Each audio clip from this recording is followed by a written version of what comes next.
नमस्कार दोस्तों, राधे राधे। आज आपको देव उठनी एकादशी के बारे में बताने जा रही हूँ। एकादशी इस साल कब है और यह कब मनाया जा रहा है, इस व्रत के नियम क्या है, इस व्रत की कथा क्या है, विधि विधान क्या है और इस दिन हमें क्या खाना चाहिए और क्या नहीं खाना चाहिए।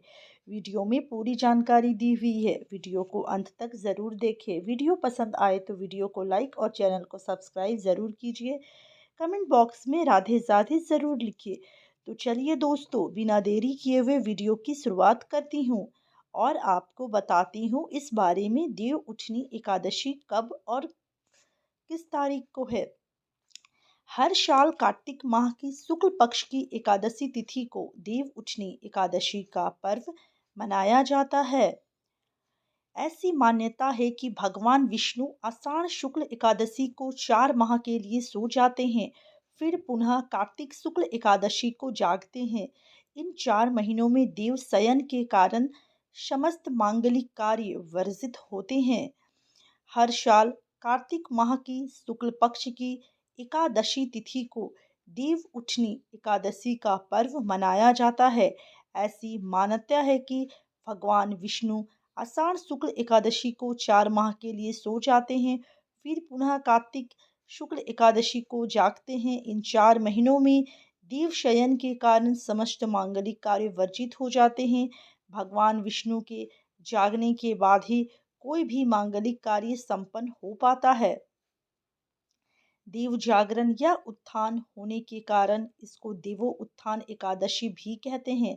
इस दिन उपवास रखने का एक विशेष महत्व होता है। माना जाता है कि सनातन धर्म में एकादशी तिथि को माह की सबसे महत्वपूर्ण तिथियों में से एक माना जाता है। कार्तिक माह में देव उठनी एकादशी व्रत किया जाता है। इस शुभ तिथि पर भगवान विष्णु की उपासना और व्रत करने का विधान है। मान्यता है कि इस व्रत को करने से जातक को सभी कार्यों में सफलता प्राप्त होती है और विष्णु जी प्रसन्न होते हैं। कार्तिक माह के शुक्ल पक्ष की एकादशी को देव उठनी एकादशी व्रत के नाम से जाना जाता है।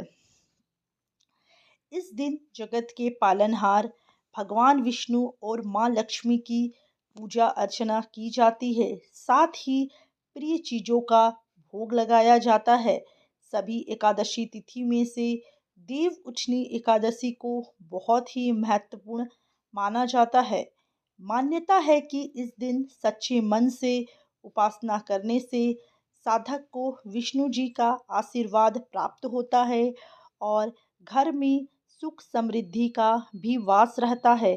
क्या आप जानते हैं कि देव उठनी एकादशी का पर्व क्यों मनाया जाता है? इसके बारे में अगर आपको नहीं पता है तो आइए जानते हैं इसके बारे में। धार्मिक मान्यता है कि कार्तिक माह के शुक्ल पक्ष की एकादशी से भगवान विष्णु 4 महीना के योग निद्रा से जागते हैं, इसलिए इस दिन देव उठनी एकादशी का पर्व मनाया जाता है। इस दिन से शुभ और मांगलिक कार्य शुरू होते हैं। इस शुभ तिथि पर साधक व्रत करते हैं और विधि पूर्वक भगवान विष्णु और माँ लक्ष्मी की पूजा अर्चना करते हैं। साथ ही विशेष चीज़ों का दान करते हैं। मान्यता है कि इस एकादशी को व्रत करने से जातक को सभी तरह के पापों से छुटकारा मिलता है। साथ ही साथ शुभ फल की प्राप्ति भी होती है। 11 के दिन ही तुलसी विवाह भी होता है। घरों में चावल के आटे से चौक बनाया जाता है। गन्ने के मंडप के बीच विष्णु भगवान की पूजा की जाती है। पटाखे चलाए जाते हैं और देव उठनी 11 को छोटी दिवाली के रूप में भी मनाया जाता है। देव उठनी या देव प्रबोधिनी 11 के दिन से मंगल आयोजन के रुके हुए रथ को पुनः गति मिल जाती है और मांगलिक कार्य शुरू हो जाते हैं। कार्तिक शुक्ल एकादशी का यह दिन तुलसी विवाह के रूप में भी मनाया जाता है और इस दिन पूजन के साथ ही यह कामना की जाती है कि घर में आने वाले मंगल कार्य निर्विघ्न संपन्न हो।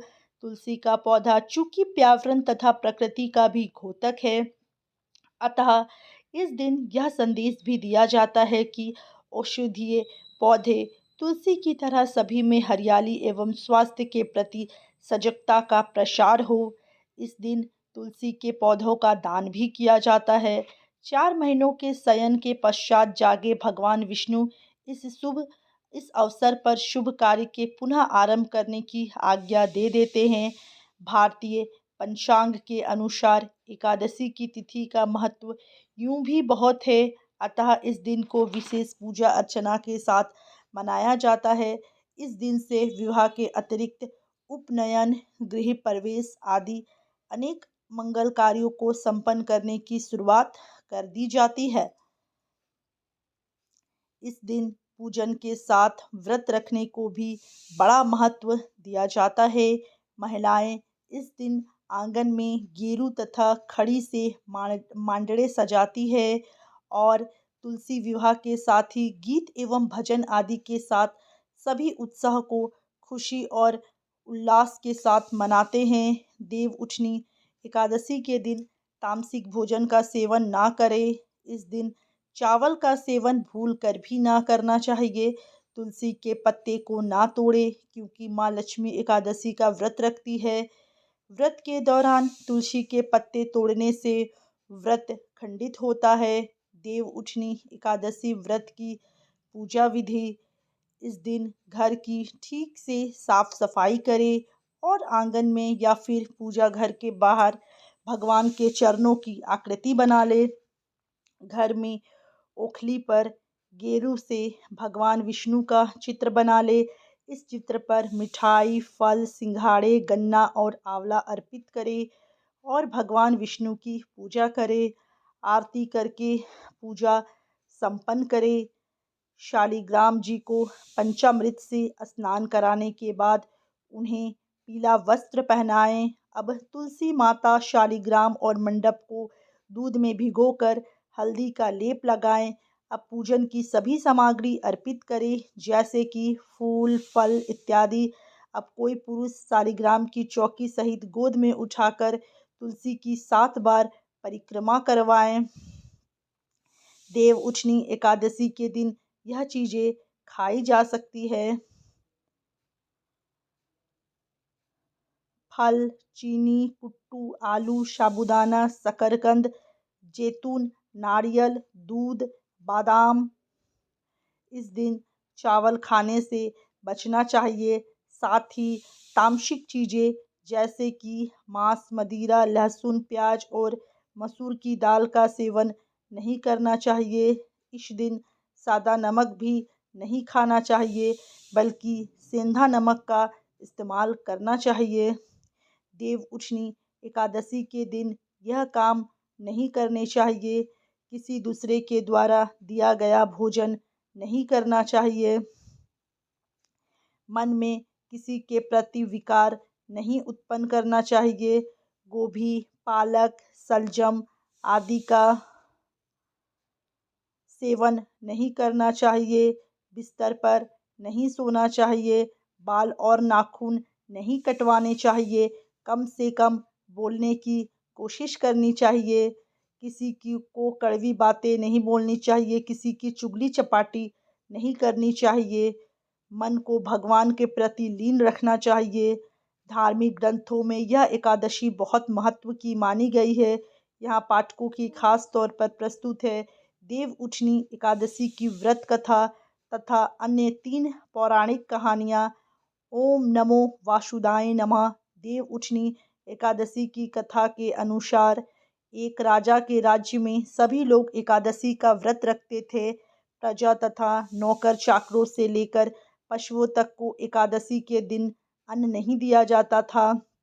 एक दिन किसी दूसरे राज्य का एक व्यक्ति राजा के पास आकर बोला, महाराज कृपया करके मुझे नौकरी पर रख ले। तब राजा ने उसके सामने एक शर्त रखी कि ठीक है, रख लेते हैं, किंतु रोज रोज जो तुम्हें खाने को सब कुछ मिलेगा, पर एकादशी को अन्न नहीं मिलेगा। उस व्यक्ति ने उस समय हाँ कर ली, पर एकादशी के दिन जब उसे फलाहार का सामान दिया गया तो वह राजा के सामने जाकर गिड़गिड़ाने लगा, महाराज इससे मेरा पेट नहीं भरेगा, मैं भूखा ही मर जाऊंगा, मुझे अन्न दे दो। राजा ने उसे शर्त की बात याद दिलाई, पर वह अन्न छोड़ने को राजी नहीं हुआ। तब राजा ने उसे आटा, दाल, चावल आदि दिए। वह नित्य की तरह नदी पर पहुंचा और स्नान कर भोजन पकाने लगा।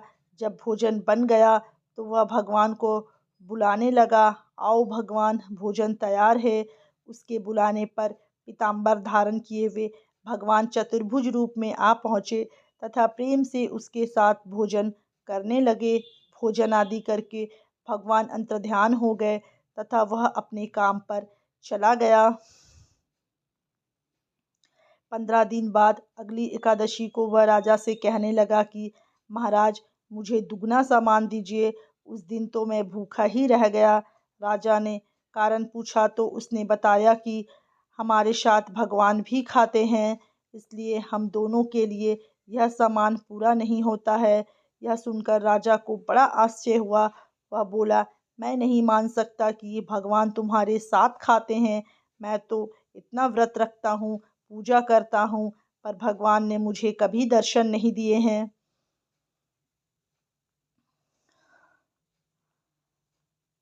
राजा की बात सुनकर वह बोला, महाराज, यदि विश्वास ना हो तो साथ चलकर देख ले। राजा एक पेड़ के पीछे छुप जाता है। छिपकर बैठ गया। उस व्यक्ति ने भोजन बनाया और भगवान को शाम तक पुकारता रहा, परंतु भगवान ना आए। अंत में उसने कहा, हे भगवान, यदि आप नहीं आए तो मैं नदी में कूदकर प्राण त्याग दूंगा। लेकिन भगवान नहीं आए। तब वह प्राण त्यागने के उद्देश्य से नदी की तरफ बढ़ने लगा। प्राण त्यागने का उसका दृढ़ इरादा जान शीघ्र ही भगवान ने प्रकट होकर उसे रोक लिया और साथ बैठकर भोजन करने लगे। खा पीकर वे उसे अपने विमान में बैठाकर अपने धाम ले गए। यह देख राजा ने सोचा कि व्रत उपवास से तब तक कोई फायदा नहीं है होता जब तक कि मन शुद्ध ना हो। इससे राजा को ज्ञान मिला। वह भी मन से व्रत उपवास करने लगा और अंत में स्वर्ग को प्राप्त हुआ।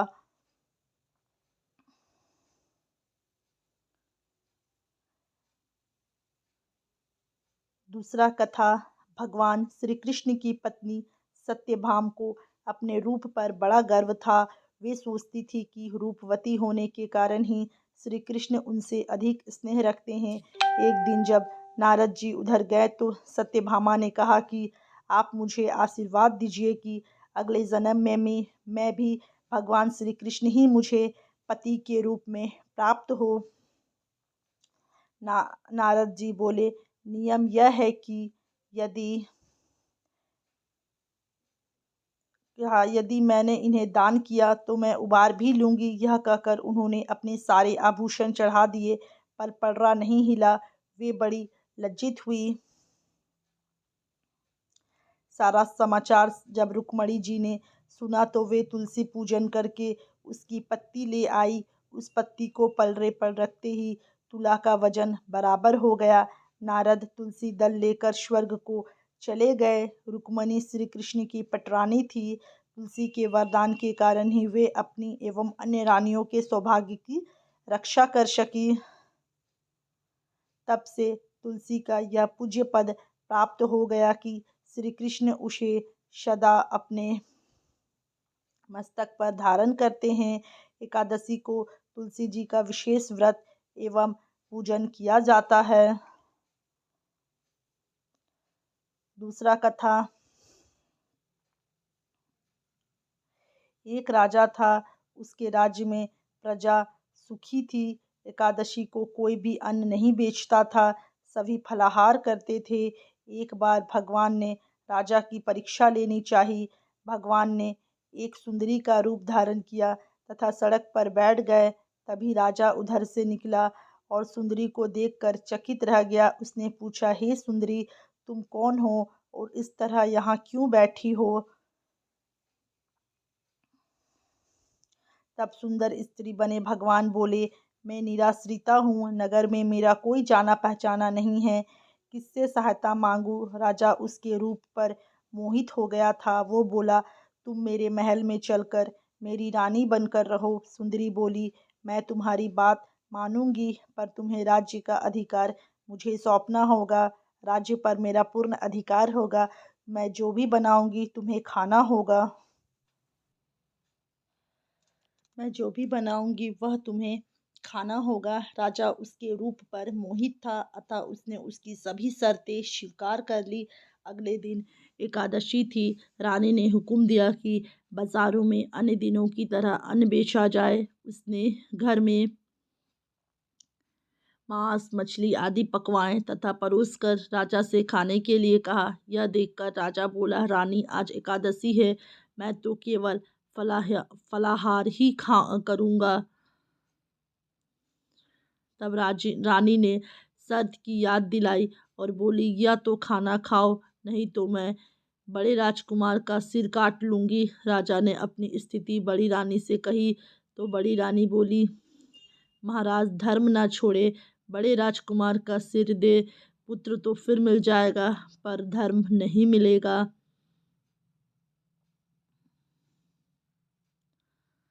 इसी दौरान बड़ा राजकुमार खेल कर अपने महल को आया। माँ की आंखों में आंसू देखकर वह रोने का कारण पूछने लगा, तो माँ ने उसे सारी वस्तु स्थिति बता दी। तब वह बोला, मैं सिर देने के लिए तैयार हूँ। पिताजी के धर्म की रक्षा होगी, जरूर होगी। राजा दुखी मन से राजकुमार का सिर देने को तैयार हुआ तो रानी के रूप से भगवान विष्णु ने प्रकट होकर असली बात बताई। राजन, तुम इस कठिन परीक्षा में पास हुए। भगवान ने प्रसन्न मन से राजा से वर मांगने को कहा। तो राजा बोला, आपका दिया सब कुछ है हमारा उद्धार करे। उसी समय वहां एक विमान उतरा। राजा ने अपना राज्य पुत्र को सौंप दिया और विमान में बैठकर परम धाम को चला गया। तीसरा कथा देव उठनी एकादशी की एक प्रमुख कथा शंखासुर नामक राक्षस की है। शंखासुर ने तीनों लोकों में बहुत ही उत्पात मचाया हुआ था। तब सभी देवताओं के आग्रह करने पर भगवान विष्णु ने उस राक्षस से युद्ध किया और यह युद्ध कई वर्षों तक चला। युद्ध में वह असुर मारा गया और उसके बाद भगवान विष्णु विश्राम करने चले गए। कार्तिक शुक्ल एकादशी के दिन भगवान विष्णु की निद्रा टूटी थी और सभी देवताओं ने भगवान विष्णु की पूजा की थी। शिव महापुराण के अनुसार पौराणिक समय में दैत्यों का राजा दंभ हुआ करता था। वो बहुत बड़ा विष्णु भक्त था। कई सालों तक उसके यहाँ संतान नहीं होने के कारण उसने शुक्राचार्य को अपना गुरु बनाकर उनसे श्री कृष्ण मंत्र प्राप्त किया। यह मंत्र प्राप्त करके उसने पुष्कर सरोवर में घोर तपस्या की। भगवान विष्णु उसकी तपस्या से प्रसन्न हुए और उसे संतान प्राप्ति का वरदान दे दिया। भगवान विष्णु के वरदान से राजा दंभ ने के यहाँ एक पुत्र ने जन्म लिया। इस पुत्र का नाम शंखचूड़ रखा गया। बड़ा होकर शंखचूड़ ने ब्रह्मा जी को प्रसन्न करने के लिए पुष्कर में घोर तपस्या की। उसकी तपस्या से प्रसन्न होकर ब्रह्मा जी ने उसे वरदान मांगने को कहा। तब शंखचूड़ ने वरदान मांगा कि वह हमेशा अजर अमर रहे एवं कोई भी देवता उसे नहीं मार पाए। ब्रह्मा जी ने उसे यह वरदान दे दिया और कहा कि वह बद्रीवन जाकर धर्मध्वज की पत्नी तुलसी जो तपस्या कर रही है उससे विवाह कर ले। शंखचूड़ ने वैसा ही किया और तुलसी के साथ विवाह के बाद सुखपूर्वक रहने लगा। उसने अपने बल से देवताओं, असुरों, दानव, राक्षसों, गंधर्वों, नागों, किन्नरों, मनुष्यों तथा त्रिलोकी के सभी प्राणियों पर विजय प्राप्त कर ली। वह भगवान श्री कृष्ण का परम भक्त था। शंखचूड़ के अत्याचारों से सभी देवता परेशान होकर ब्रह्मा जी के पास गए और ब्रह्मा जी ने उन्हें भगवान विष्णु के पास ले गए। भगवान विष्णु ने कहा कि शंखचूड़ की मृत्यु भगवान शिव के त्रिशूल से ही होगी, अतः अ, उनके पास जाए। भगवान शिव ने चित्ररथ नामक गण को अपना दूत बनाकर शंखचूड़ के पास भेजा। चित्ररथ ने शंखचूड़ को समझाया कि वह देवताओं को उनका राज्य लौटा दे, परंतु शंखचूड़ ने मना कर दिया और कहा कि वह महेश्वर से युद्ध करना चाहता है।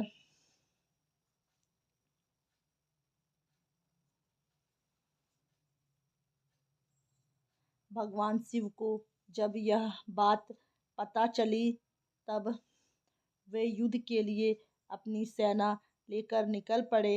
इस तरह देवता और दानों में घमासान युद्ध हुआ, परंतु ब्रह्मा जी के वरदान के कारण शंखचूड़ को देवता नहीं हरा पाए। भगवान शिव ने शंखचूड़ का वध करने के लिए जैसे ही अपना त्रिशूल उठाया, तभी आकाशवाणी हुई कि जब तक शंखचूड़ के हाथ में श्री हरि का कवच है और इसकी पत्नी का सतीत्व अखंडित है, तब तक इसका वध असंभव है।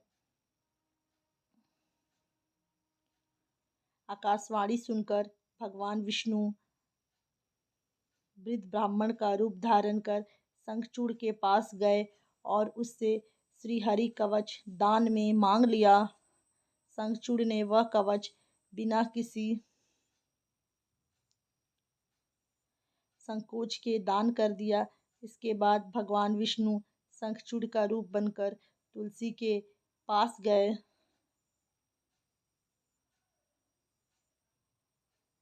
शंखचूड़ रूपी भगवान विष्णु ने तुलसी के महल के द्वार पर जाकर अपनी विजय होने की सूचना दी। यह सुनकर तुलसी बहुत प्रसन्न हुई और पति रूप में आए भगवान का पूजन किया एवं रमन किया। ऐसा करते ही तुलसी का अस्तित्व खंडित हो गया और भगवान शिव ने युद्ध में अपने त्रिशूल से शंखचूड़ का वध कर दिया। तब तुलसी को पता चला कि वे उनके पति नहीं हैं, बल्कि वे तो भगवान विष्णु हैं। क्रोध में आकर तुलसी ने कहा कि आपने छल पूर्वक मेरा धर्म भ्रष्ट किया है और मेरे पति को मार डाला है, अतः मैं आपको श्राप देती हूँ कि आप पाषाण होकर धरती पर रहे पाषाण होकर धरती पर रहे। तब भगवान विष्णु ने कहा, देवी, तुम मेरे लिए भारतवर्ष में रहकर बहुत दिनों तक तपस्या कर चुकी हो। तुम्हारा यह शरीर नदी रूप में बदलकर गंडकी नामक नदी के रूप में प्रसिद्ध होगा। तुम पुष्पों में श्रेष्ठ तुलसी का वृक्ष बन जाओगी और सदा मेरे साथ रहोगी। तुम्हारे श्राप को सत्य करने के लिए मैं पाषाण शालिग्राम बनकर रहूंगा। गंडकी नदी के तट पर मेरा वास होगा। देव प्रबोधिनी एकादशी के दिन भगवान शालिग्राम एवं तुलसी का विवाह संपन्न कर मांगलिक कार्यों का प्रारंभ किया जाता है। हिंदू धर्म मान्यता के अनुसार इस दिन तुलसी शालिग्राम विवाह करने से अपार पुण्य प्राप्त होता है। दोस्तों, उम्मीद करती हूँ कि आपको देव उठनी एकादशी की कथा, नियम, विधि सभी अच्छे से पता चली होगी। अगर आपको यह वीडियो पसंद आई है तो वीडियो को लाइक कीजिए, चैनल को सब्सक्राइब कीजिए, कमेंट्स बॉक्स में राधे राधे ज़रूर लिखिए, जय माँ तुलसी, जय लक्ष्मी माता ज़रूर लिखिए। दोस्तों, मिलती हूँ नेक्स्ट वीडियो पर। तब तक के लिए अपना ध्यान रखिए। राधे राधे।